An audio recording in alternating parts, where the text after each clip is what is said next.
debate. Andrew Bennett is generously managing the conversation and moderating. And we have Steve Wright and Thomas Rickert joining us as well. Thank you, gentlemen. Thank you, Tess. Welcome to the Nominet debate. I'm Andrew Bennett. I'm CEO of Netistrar Limited, which is a ICANN accredited registrar. I've been a Nominet member for 20 years, and I'm also an elected member of the .UK Registry Advisory Council, or commonly known as the UK RAC, which is the policy body of Nominet, and the 6 members of the UK RAC, and we meet about every 6 weeks. So it's a fun panel, and there's a few other members here like Rex, who's also on the UK RAC. But just to point out, I'm here in a personal capacity. I'm not representing Nominet or the UK RAC. So today I'm moderating this on request of Helmets, and I'm going to try and be as neutral as possible. And so for those who don't know about the Nominet election, there's 4 elected Nominet board members, and they rotate every 3 years. And this year there's 1 seat available, and there is now 3 candidates standing in the election. And voting starts on the 20th of September, and the voting will close just before the AGM on the 13th of October. And there's 3 candidates on the ballot. There's David Thornton, who was invited today, but is unavailable to attend. So there's just Steve Wright and Thomas Rickert on my right as well. And I'm going to give each of the candidates 5 minutes to introduce themselves. We decided outside who would go first, and Steve is going to go first. So I'll hand over to Steve. Thanks, Andrew. And thanks for those who are sticking around. I'm conscious it's 6 p.m. and we are between you and either dinner, some drinks, or carrying on networking. For those of you I haven't had a chance to speak to in the last day or two, I'm Steve Wright. And I wanted to give you a little bit of my background. So I've been involved in the internet industry for about the last 25 years. I first started out as a really bad web designer, but in 96, 97, all websites were bad, so you could make some money out of it. But quickly realized that I was a bit better at running infrastructure, and then subsequently building the management teams to scale infrastructure and businesses. Through that period, I've generally been a customer-focused COO, and most recently, I sold a data center business last year into Red-Centric PLC and was COO of the data center division. Alongside that, I've also been an elected director at Lynx, the London Internet Exchange, which is the world's largest membership-based internet exchange with about 1,000 members. I spent 9 years on the board there, including spending time as chair and the senior independent director. Through the time there, I spent a fair amount of my efforts on governance and developing the executive, which I think is very relevant to what we're going to try and achieve at Nominet and my vision for Nominet. So, can I just get a show of hands? Who here are Nominet members? I know we have some that are members and some who aren't. Cool. So, I think either way, whether you're a member or not, it's good to have you engaged, understanding who Nominet are. Even if you work through registrar partners or the such. So, why am I standing for the Nominet board? Well, Nominet's obviously been through a few turbulent years. We've had an EGM, we've had some significant changes both in the non-executives and the executives on the board.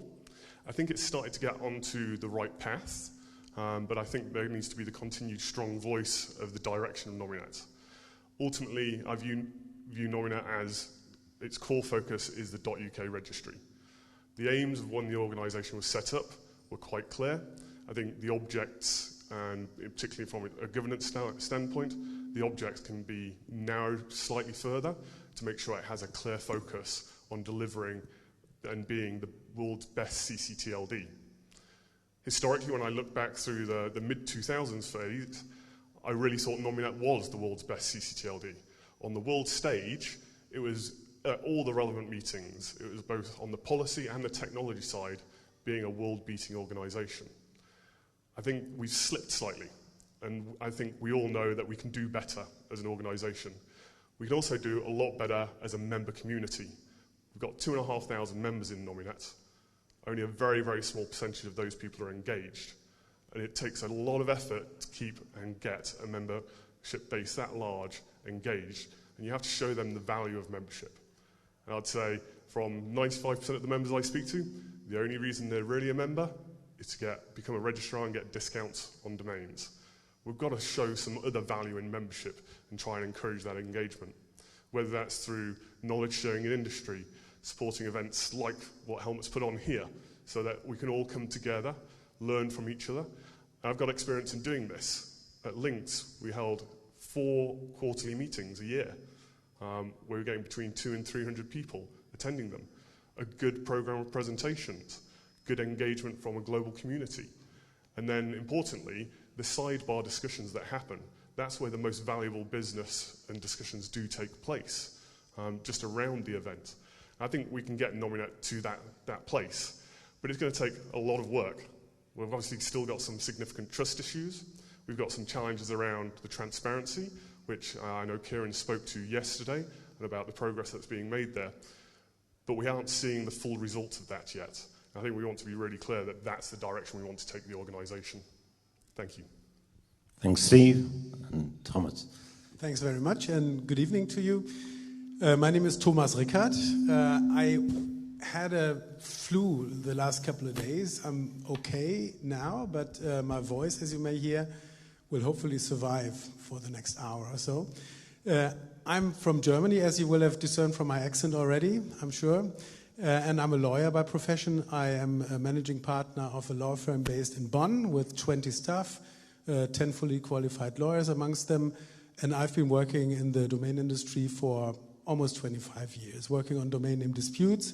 But I've been advising registries and registrars, for more than 2 decades. And I think that I can bring this expertise to the table. Where does this expertise come from? I've been working on disputes, I've been working on policy matters for them, contractual arrangements, applications for the new GTLD program, and all sorts of these things. And I've been working with the ECO Association for many, many years as well, which is an association of internet infrastructure providers, amongst which you find like 150 registries and registrars. This association has more than 1,000 members at the global level, and it also operates the DKIX, which is the commercial internet exchange that you may have heard of. And with ECO, I'm chairing the so-called Names and Numbers Forum, which is the special interest group inside the Trade Association that takes care of the interests of the members coming from the domain industry. So we are trying to help them preserve or create a good environment for them to do business in, and that's not only for registries, registrars, and resellers, but also for portfolio owners, for which we've done a lot of events and other, opportunities to engage and do business. Next to that, I've been on CentralNic's board as a non-executive director for 9 years since their IPO, and you've all heard, I'm sure, from Michael yesterday about the rapid growth that CentralNic had and still has, and I've been part of that story until earlier this year. I am currently member of the supervisory board of a stock of a publicly listed company in Germany that does something totally different, but that's just to say that I've also experienced in that area. Way back when, from 2002 to 2005, I've been president of the InHope Association. I'm sure that you've all worked with or heard of the Internet Watch Foundation, which is part of that network of hotlines or tip lines, as they're called in some jurisdictions, taking complaints about allegedly illegal material, primarily CSAM. One function that I should mention, and that's the last function that I'm going to mention today, is that I'm the international domain expert for NIC-AT's Domain Advisory Council. That's a function that advises NIC-AT, the Austrian CCTLD, on how it should develop its policies. So I've been quite active both in the CC space as well as in the G space. I've been very active at ICANN. I'm currently on the ISPCP as a counselor in the GNSO Council, which is the constituency of internet service and connectivity providers. I've chaired various working groups at ICANN. Maybe the most important one was the CCWG accountability that led to ICANN's independence when the IANA stewardship transition took place. And that was a group with more than 250 members from government, private sector, amongst in the private sector, in the commercial as well as the non-commercial part of the community. And what I think I'm pretty good at is get groups that with very diverse backgrounds to come to consensus. So I think that I have managed various projects over the years and shown that I can help diverse group bridge gaps and find common ground. And we've heard already that Nominet went through some tumultuous times, and I think that it's important for Nominet and its community to stabilize. I think that there have been a lot of very good things that have been done and achieved by Nominet since the EGM, almost 2 years back. There's much more transparency. There's more engagement with the members. And I think that all these developments are very, very promising, yet there's more to be done. I think that more can be done in terms of transparency. I think that more can be done to help Nominet focus on its core business, which is running a critical infrastructure that so many businesses and private users are relying on in the UK and elsewhere. And I think that needs to be strengthened. And also the auxiliary services that Nominet is offering, such as the RSP services and the security services. But I think it should pretty much stick to this core mandate and not engage in other things that have, I think, caused a lot of the issues that we've seen in the past. I think I should stop here. I'm sure that there are more questions where I get the opportunity to add some more value to this discussion. Thank you. Thank you, Thomas. So the format for this is I'm going to hand straight over to the audience and ask for member questions. I do have questions in reserve in case anybody's got any questions, but I'm sure that with members in the room there will be. So, Leslie.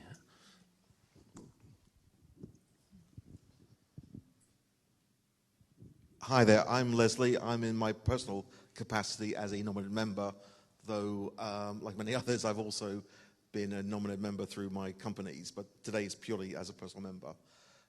To the two gentlemen who are standing to be NEDs, what can you both do to reassure myself and other members about how you will improve communication with Nominet? One of the key issues a lot of people have is, yes, infrastructure is great, that's all fantastic, but day to day, what will you both do to engage members better and also communicate with members? Thanks, Leslie. So I'll hand Thomas first, if that's okay, and then. Okay, so I think that a couple of things can be done. You have the Members Hub, which I think is a great tool for engagement with members, but I think that this tool can be used better or more efficiently in order to engage with members. I think that sometimes the tone, as candidates, we got access to that hub, and I read quite a bit that's happening there. I think that some of those who would like to engage maybe are not willing to engage because the tone at times is pretty strong. Hostile is maybe too much of a word, but there are some high-handed debates. So I think if we could engage more, make it more inviting for more members to engage. It's not only like engaging with a few members more efficiently, but I think that the goal should be to engage many more members than are currently active in these fora. So, yeah, I think you can try to be more inviting in terms of how you frame things, how you respond. Maybe offer calls that take you out of the written form into an oral form, to say, okay, at this point, we've sensed enough momentum for having a discussion, and then invite to a video call where people can actually interact. And I mentioned this in my candidate statement, that I think that the board members should engage with all members that wish to engage. So I would be transparent about whom I'm discussing what with, so that everyone knows who I consulted or got information from, so that everyone gets the same opportunity to interact. So I think that's also something that can help improve the interaction. And I think that the board reports, as good as they are too concise when it comes to substance. And I think that's something that can easily be changed, because the board will have received board papers to prepare for board meetings. The board will have had discussions on the details, all the pros and cons, how they came to decisions that they actually came up with. And I think it would just be a small step to put more of that substance into the report, so that the members can actually understand why the board took decisions that they took. And also maybe say, well, we also looked at that option, and there were some, you can use cat and mouse rules for that. You don't have to attribute certain statements to certain board members, but to say, okay, we've intentionally not gone for that option, but we discussed it. And I think that also adds value, because I thought that it was quite, shocking is maybe too strong of a word, but some important topics just got like 3 or 4 lines in the board report. And that, you could expand that to maybe half a page, and then use that as a trigger for more discussion in the members forum, right? We are happy to explain more if you so wish, and then you can set up either a written dialogue or a call, or even a face-to-face meeting when it comes to important topics, to have that thoroughly discussed. Thanks. Same question for Steve, please. So I think it's important to recognise communication is very much two-way in this situation. And I think there's a couple of different types of communication that we're focused on. But if we step back from that slightly, I think there's more a cultural mentality that needs to be set from the board level and pushed through the executive around what I've explained to some people as being a bit of a bunker mentality at Nominet. No one willing to do anything for fear of being attacked, either personally or professionally. And I think it's going to take some hard work to get both the team that are at Nominet and the overall board to be in a position where they're happy to actually start pushing more information out and push further. But I think we have to do that. I think that's absolutely critical. There's also another aspect. I think member-to-member communication is a really important thing. I touched on in my opening statement that actually a lot of the value of a membership organisation are those interactions, that bit of knowledge sharing, that information about, oh, you're developing that new system, or you're working with this new technology supplier XYZ. And having that level of communication also happening could be a really positive trait. But we seem to have hit some of the extremes in the community, and I think that has, as Thomas alluded, some of the tone and the messaging has put some people off from engaging in that environment. So I think it's going to have to be a multifold approach. I think there's a cultural aspect. I think there's a regime of events that need to be put on to actually bring members together and give them value from their membership and value at those events. And then also there's the aspect of how we moderate the forum appropriately so that all members who want to be engaged in that environment are able to do so without feeling that there's an attack or some of the animosity that is currently there. And there's a lot of history that goes with that animosity, and there's a lot of understanding behind that. But sometimes I think we've just got to actually put our head above the parapet and come out of that bunker mentality and be the people to move first. Thanks. Do we have any more questions from the audience? Yeah, it was Rob. I can see people shaking their heads, so I won't ask the one about if the board ran out of the coffee, which one would you get at Starbucks to send you? Right, Nominet have responded to a government request regarding input into the implementation and changes to the Communications Act. Would you like and will you push for a more active lobbying stance from Nominet over things that affect its members, and why? Thanks, Rob. I'll let Steve go first on that one. Yes, I think one of the things about being a membership organisation, whether it's Nominet doing this themselves directly or partnering with an organisation like Tech UK, for example, that are very good at lobbying and working with the regulators. I think the sector has moved from a position probably 10 or 15 years ago where it was very much, no, get off our toys, stay away from us, don't regulate us, we're not interested in having the discussion. I think we've learned that if we try and do that, we end up with very poor regulation, and regulation that is badly put together, not well understood by government, not well understood by the community that has to actually abide by it, and when it comes to actually implementation, is just a nightmare for everyone. That's not to say we just have to have an open door. There needs to be some form of pushback and some collaboration to say, right, where are the limits on this? And I think, again, with having a diverse membership base, you can't always go in a very aggressive manner against certain regulations that would be terrible for the whole membership base, because it would be for certain members potentially advantageous, for other members not so advantageous. So there's certainly a line that needs to be trodden very carefully in that regard. Thanks. Thomas? I think the registries in particular have been very amateurish when it comes to government relationships. You know, that's certainly not true for everyone. But many of them have been happy to be under the radar because nobody really knew what they were doing, and they hoped that they would be, you know, left alone forever.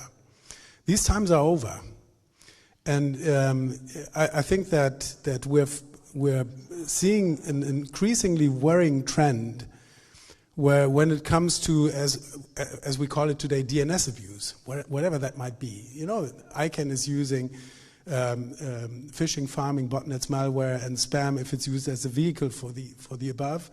You know, and that's also, I guess, mentioned in the government consultation. Few lawmakers know what the threats are and how they can be mitigated. Few of them understand what the difference between the CC and the G space is. Few of them know what the difference between a hosting company and the DNS operator and registry and the registrar is. And that leads to very interesting results, to say the least. I mean, we're in the UK, but until recently you've been part of the EU, and if you look at what's in the NIS2 directive, that also talks about DNS abuse. And they've put in this Article 28 in there, hoping to solve the world's problems if only we had accurate registration data. So the pressure is on, and if you tell them that like 50% of all phishing cases can be mitigated without knowing who the registrant is, without any personal information or any registration data for that matter, they are surprised. Also, if you look at crazy court decisions such as the Quad 9 case that you may have heard of, and for full transparency, my firm is representing Quad 9 in that case, but we seem to be moving further and further away from the actual perpetrator and closer to the root. It took ICANN some lobbying to get the root servers out of the language of NIS2. And I think we have to be very careful to let that slide and let the governments manifest a perhaps flawed understanding of what the threats are and how we should respond to them, because it's very convenient to go to a registry and tell the registry that they should, or threaten the registry that you take the operations away from them. They can easily be the victim of wrongdoers, right? And also, it might not even be an issue for the registry. It can be an issue with the hosting or compromised hosting. So we need to explain as an industry what the roles and responsibilities are, who is best able to take remedial action in order to prevent strange regulations to come up. And the pressure is on. You know, if the European Commission has made it pretty clear that unless there is a significant reduction of what they call DNS abuse, we might be facing more regulation. And I think that in this harmonized space, you know, where regulators are copying concepts from others, you know, we need to be very careful that everyone understands what impact it has if Nominet as a registry is forced to do certain things that maybe better a registrar or maybe better a hosting company should be doing. Thanks, Thomas. Do we have any more questions from the audience? Alan's got his hand up. Sorry.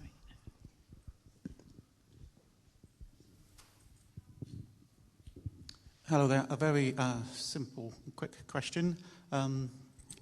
Members pay Nominet registration fees for domain names and membership fees.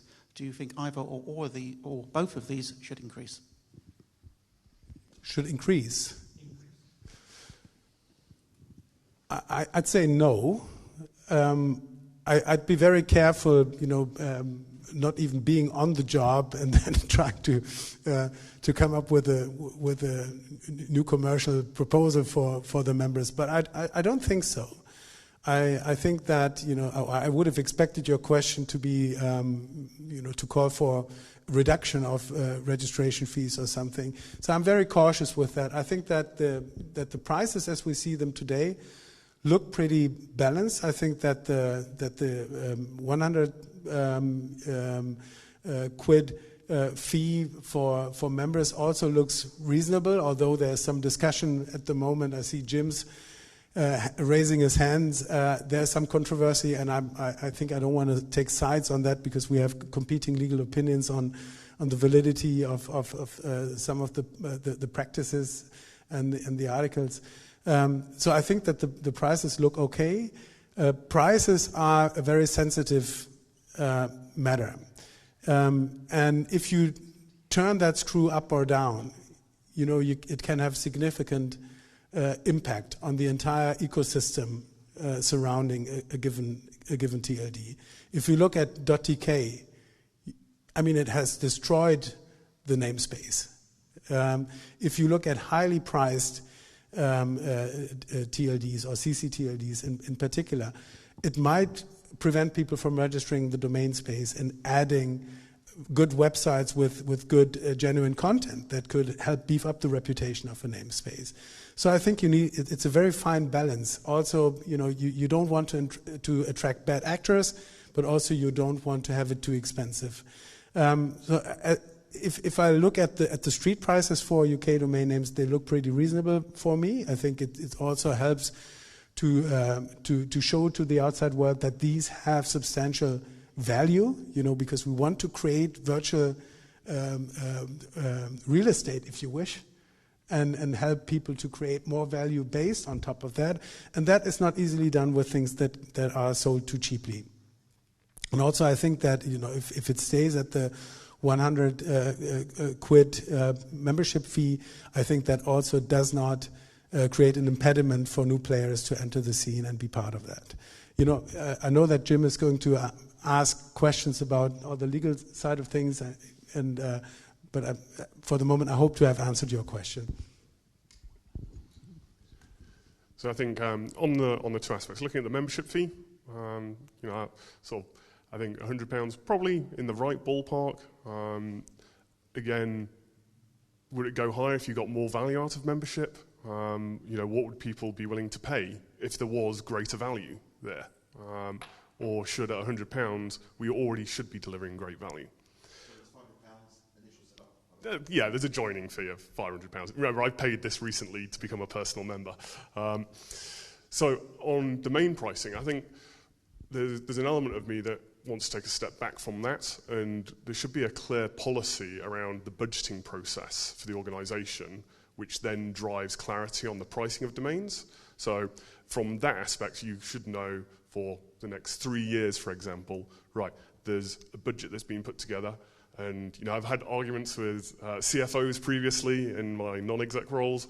of CFOs going, we're in the technology space, it's really hard to predict what a budget's going to be in 3 years, 5 years' time. It's like, well, it might be difficult, but we don't need to be precise down to the exact pound. We know what capital programs have looked like historically and what they're likely to look like in the forward, so we know what cash reserves we're going to need.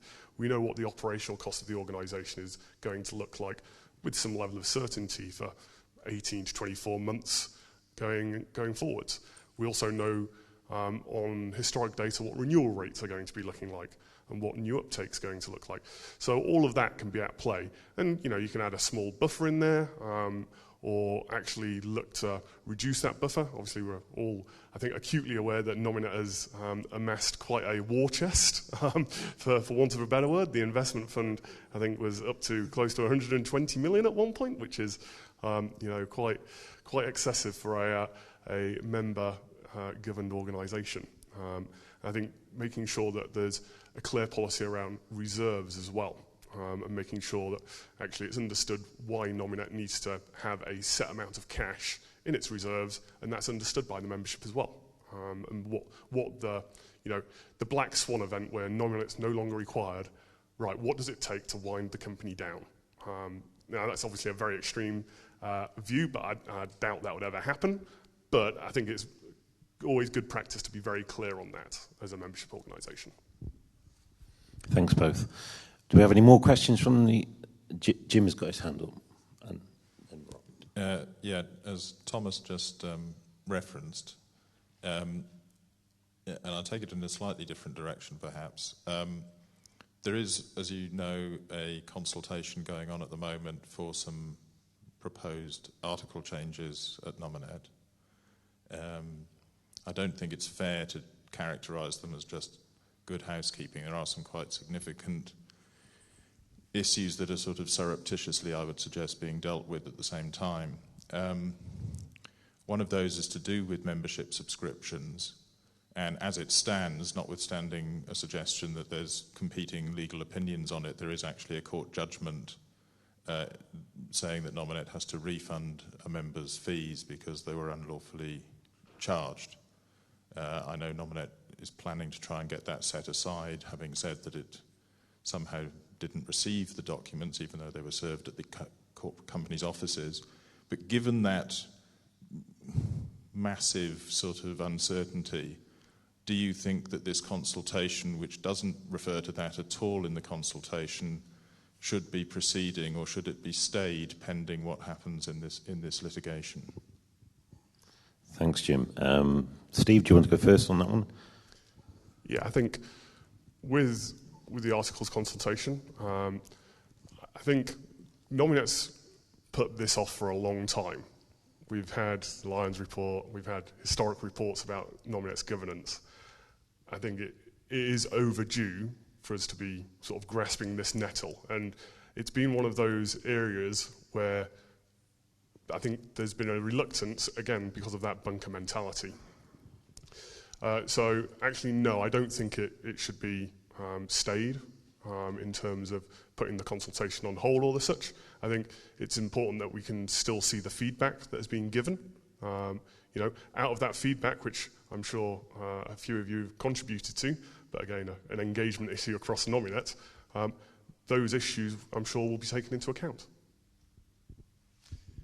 I think in times of uncertainty, Nominet should not add to the uncertainty by disrupting processes that have been kicked off. So I think that the consultation should continue, but there should be clear communication on the related discussions that are going on. And depending on how things go, you might need to ask additional questions.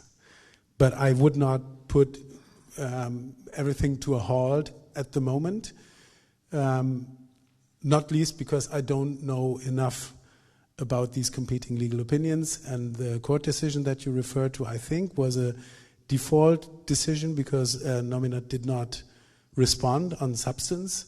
So it would be interesting to hear what arguments they would have brought forward in response to the legal case. And I don't have these facts at my fingertips, so I don't want to jump the gun and take sides.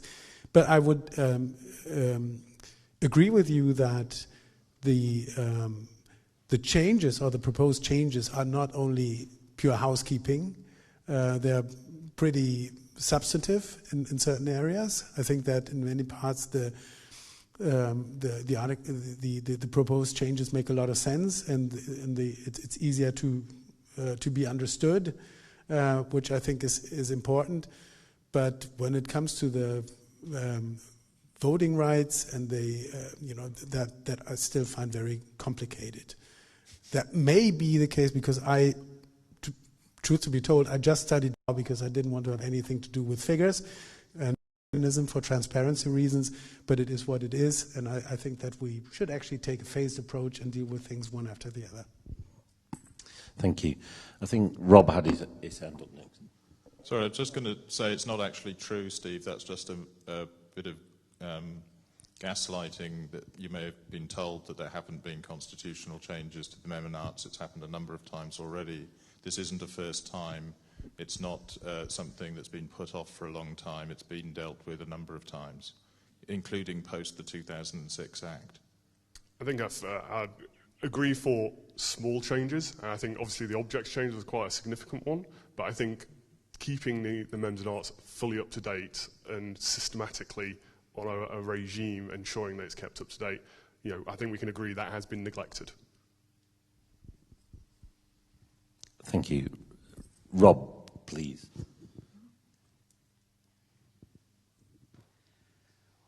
With the only constant realistically being change, the search engines are using less and less web data. We have chatbots growing at exponential rates and artificial unintelligence practically taking over. Domains have a very real possibility of becoming completely irrelevant. What, if anything, would you want Nominet to be doing if we don't need .co.uk anymore? Thank you. Thomas, would you like to go first on that one? Thanks for the question. This shall not sound evasive, but I've been working in this industry since the late 90s. And since that day, folks have said that domain names will be redundant overnight, and it has never happened. So, we had alternative routes forever. We now have alternative routes. We heard about from Freenames.io, about what they're doing. So things are constantly changing. But I think that, if you want to run your own business, you should have an email address and a web presence, regarding of how that can be found is something. But I think that this is one of the cornerstones of reliable communication. We had that with MySpace websites and all that, where folks completely abandoned their traditional web presence and moved to someone else's walled garden, just to find out that they would make themselves totally dependent on someone else's terms and conditions, which can be changed overnight. And so if you do your own thing, you have your own point of contact that can't be changed. Nobody can take that away from you. Will the relevance change? I mean, we've seen things changing over time already. I would have loved a domain name to be used wherever we find QR codes today.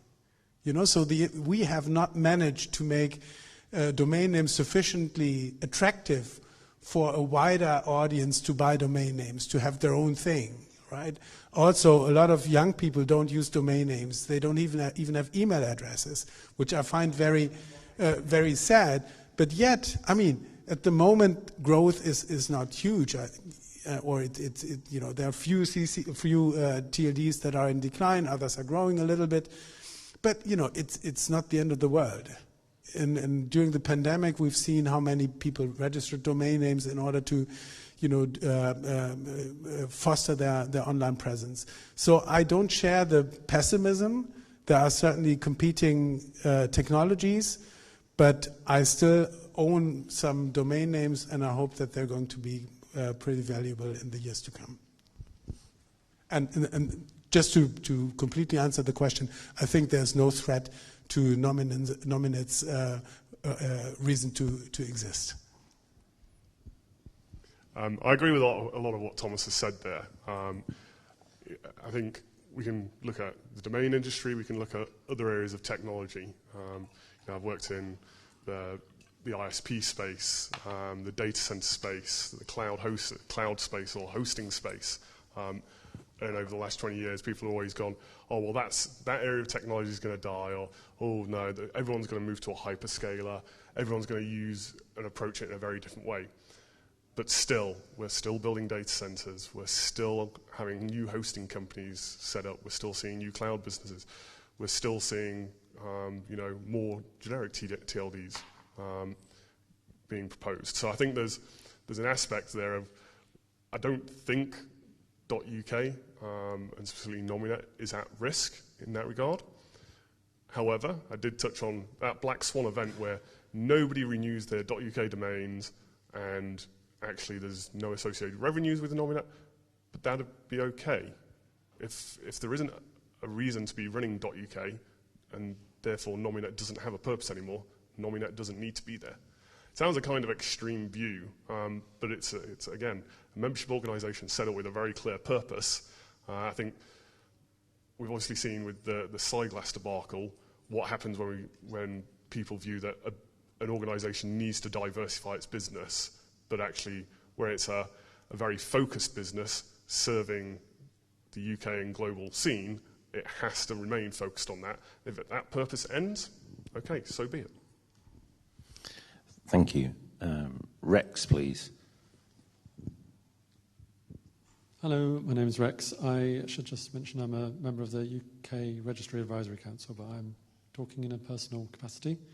You both sound like you're very busy guys, so just wondering if you could say how you have the time and commitment to realistically bring about changes at Nominet that you've talked about, especially in the face of possible reluctance from embedded interests who want to maintain the status quo that have kept them employed gainfully for many years. How would you go about that? Steve, would you? So I'm fortunate that, as I mentioned, we sold 4D data centers in June last year, and that wasn't my first exit of the business. I'm a bit restricted in what I can do, so I can't go and build a full new data center business or a hosting business. So I'm providing advisory and consulting services, as well as enjoying a bit more relaxing time. Particularly this summer, I've spent a lot more time with my family. So I have full autonomy over my calendar. I don't currently have any ambitions to go and rebuild a 50-person business and sell that into a larger organisation. With Redcentric, we got up to 800 people. I think, from my view, I'm at a very comfortable point in life where I can afford the time to give back to the internet community. Previously, I did that with Links and was able to manage my calendar appropriately. Well, my working days don't need to stop after 8 hours, and I don't take afternoon naps. I love what I'm doing, and I mentioned earlier that until a couple of months ago I've been on Centralnic's board, so I've been able to marry such a commitment with my other duties for almost 10 years. And I think that for me, I work best when I have different things to do. And for me, that keeps the blood thin. I'm now in a position where I have 10 lawyers working for me in my firm, 10 associates, so I can spread the workload depending on what the needs are for Nominet. I mean, this will also be in phases. There will be phases where my attention is more needed or more time commitment is needed than others, and I can balance that. I have no boss to report to, so I think the most important thing is that I love all this. Otherwise, I wouldn't be here. It's not like I'm desperately looking for work or revenue streams, but I saw this opportunity and I thought that would be a nice thing where I could help and contribute my expertise, and that's why I'm here. And if I'm here to do it, I will deliver. Thank you. Do we have any more questions? Leslie. Okay, you go first.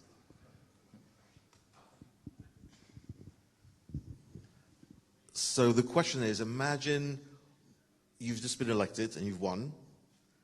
What is your 100-day plan? Thomas, would you like to go first?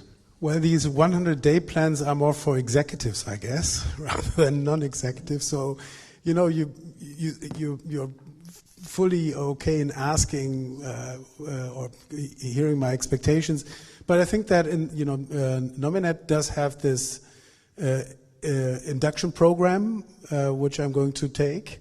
I will do a lot of reading, and I think that ultimately, this is all about working with people. I try to get a sense of whom I'm working with, and make myself available for them to tap on as a resource, or maybe just as a partner to bounce back and forth ideas with on how to approach certain things. I think that as you said, we're both here to give back. Some of the things that we've learned over the past decades. So I think that it would be overstating if I could say that I could change the world in a matter of 100 days. But it's learning, and then maybe I can convince my board colleagues to make some changes, use some low-hanging fruits, such as beefing up the board reports that I mentioned earlier, so that members see that there is some change. But you can't expect everything to be changed overnight. I hope that this is not too bad of an answer, but I just want to be very, very realistic. My role will be one amongst several board members, and we can't change things overnight. But I think that we're in a very good position to change things because a lot of board members are relatively new. And I would be one addition that doesn't have any historical grudge against the organization. So I'm new. I think I know a lot of folks inside Nominet. I spoke at a registrar conference to talk about the impact of GDPR on the domain industry, but it doesn't go further than that, right? So I think that people will probably embrace my presence and my suggestions as genuine, without a hidden agenda and all that. So I come unencumbered with any historic issues there might be with others. I agree with Thomas again here on 100-day plans work in executive turnarounds. Being a non-executive director is very different to being either an executive director in your own business or someone else's business. I think the key things for me are really getting to understand the organisation, my colleagues on the board, and understanding their priorities and their focus, how that aligns with my priority and where I want my focus to be. Understanding the skill sets of the rest of the board members as well, I think is very, very important. You can then quickly determine where you're going to add your most value in that initial period. From experience as a non-exec, getting up to speed and contributing valuable insight to the discussions is not just an overnight process. There's obviously also an in-play work program that the board will have. And so it's then about understanding where that program is, what's on that list, and then picking out the key areas where you can have, as Thomas said, the more immediate term impacts and knowledge share into that, and make sure that the discussion is positive but challenging. Likewise, the relationship with the executive is important. You need to be able to have some pretty strong and candid discussions with the executive at certain points, and building those relationships early on so that you can have those discussions without any bitterness or embattled or entrenched positions, where it can be full frank, but you can then still carry on working together, is really, really important. Thank you. I think Phil had his hand up for a question. Right. Hi. So I've got so many questions here. Firstly, I'll just say, I think both of you need to be on the board. Seriously. We need both of you on the board. because I've known Thomas for like 15 years, and you're right on it. We need you. And having spoken to you yesterday, Steve, impressive. So that's what I say. So I've got some questions that are kind of relevant. So one, what's your view, your personal view on Nominet doing business in Saudi Arabia, Qatar, and Bahrain? That's my first question. Steve, would you like to tackle that one? It's obviously a sensitive subject. I've been through these discussions actually on the Links board previously, where we were approached by STC, which is the Saudi telecom company, about running an internet exchange in Saudi. I think looking at it, as long as we're delivering strong benefit against our core principles and the service that we need to enable technology and use, I think is important. I think we could go down a very, very slippery slope where we say, as an organisation, well, we'll deal with certain countries but not other countries just on the basis of our own personal views.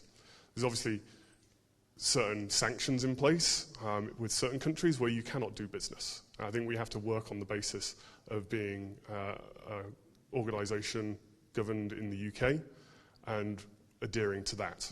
I think it can open a big can of worms. You know, the membership of 2,500 is quite diverse. I don't know every country that a member is from, but I suspect we might have some members that are based in Saudi or as such. So I think from that aspect, we have to be quite clear and transparent and go, this is how we're operating, and everyone can understand that we're just working within the current legislation and government guidance on that.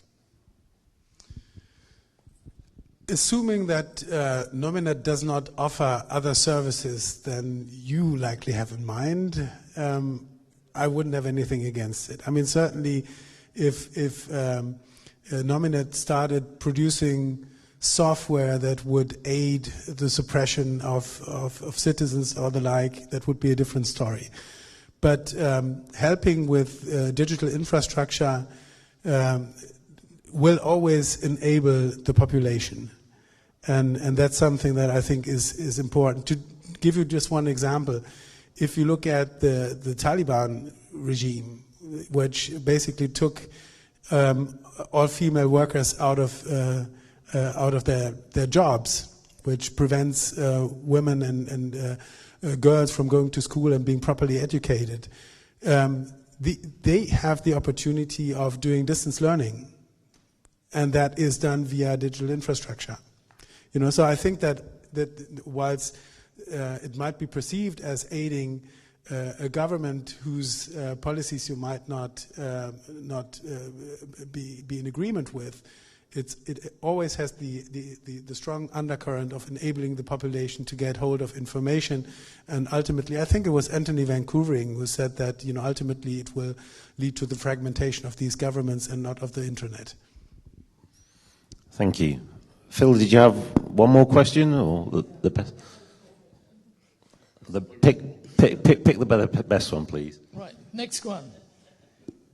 Do you think that Nominet is a registry or a public benefit company? Thomas. Well, I think it can be both. I think we have to understand that, you know, the pardon?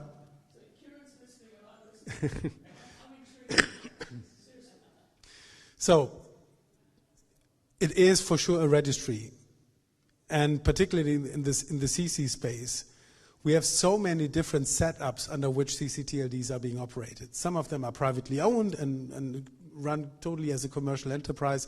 Others are state-owned, and then you have these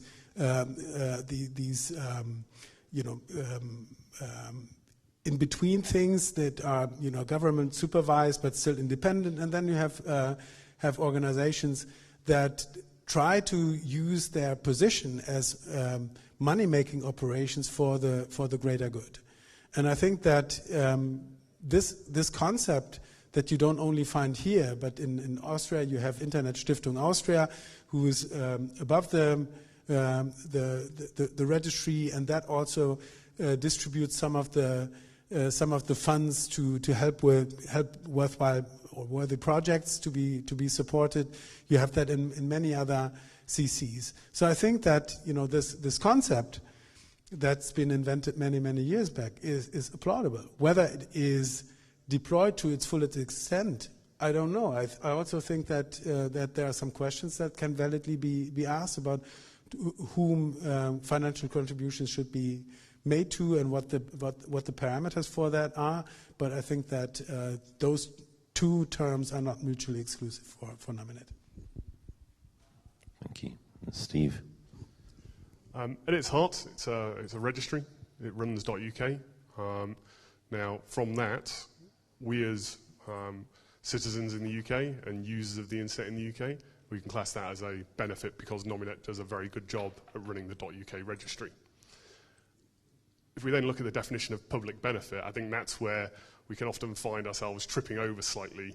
And I think there's probably, if you ask, between Thomas and I, if you said, right, give us your views on public benefit, we probably could come up with 20 different versions of public benefit, I think. And I think from my perspective, where Nominet can give the greatest public benefit is ultimately it's an infrastructure technology company. That's where it operates and it works really, really well. It should be able to also spot the other areas around the globe in technology that need its support. I think public benefit in Nominet terms has potentially gone more into the world of social impact rather than actually particularly looking at the core of the business, being a technology infrastructure company, and going, right, we should be the people that are assisting with setting higher standards, setting the new global standards, ensuring there's greater policy work and development of regulation where it's needed, but it's formed properly. I think that's a better use of funds in certain areas. But I think it comes back to, again, the only reason it has those funds is because it's running the .uk registry. So if it's just a public benefit company and it doesn't have .uk, well, it can't benefit the public. Thank you. Anyone else want to ask a question? I've got people tapping their watches going, oh, it's 7:05, it's time for dinner. Hi there. I've got a very important question. It'll be the final question. Is it true you have to wear glasses to work for Nominet?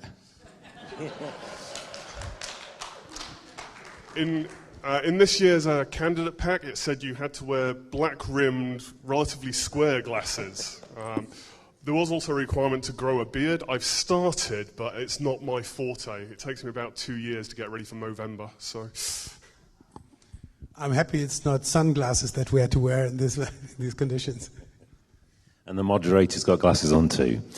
And on that note, I'm going to end the questions. And thank you for attending this. Thank you to Steve and thank you to Thomas. And I hope everybody takes the opportunity to vote in the election. And the voting opens on the 20th of September. That's what it says on the website. I think it's subject to change and when the AGM notice goes out. But please make sure you do vote in the Nominet election. Thank you very much. Well done. Well done. And huge thank you to Andrew for moderating this board. It took a while. And I wish you both huge success. It is an absolute pleasure seeing German and English gentlemen, both professional. And thank you all for coming in. And this was the last session. Huge thanks to Tess Diaz. And see you all next year. Also, my personal details are here. You can contact me. I'm planning to organize a Christmas or New Year dinner for domainers. You can come alone or with your second halves. The restaurant is still under question. We have found that Peter owns the restaurant, so we'll see how it goes. Yes, it has been approved by some, and he's there. Yes, so we'll see. Please contact me, and next year I'm planning to raise it even higher and My mission is to get domain names to the masses, mainstream. We are still talking just among ourselves. We need to be honest. We are not pushing domain names and the industry to the masses. And I see that as an issue within the whole industry. We are talking just among ourselves. We need to get this business model outside, and we'll see how it goes. Thank you all, and see you next year. Thank you. And perhaps we could stand and applaud helmets. We have new friends because of you. We have new ideas because of you. We have new business because of you. Thank you so very, very much. Thank you. Thank you all. Thank you. Thank you.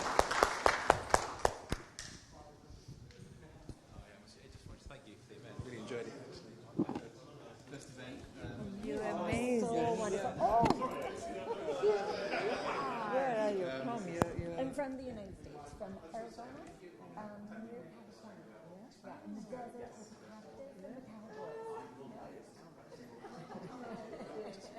the cactus and the cowboys.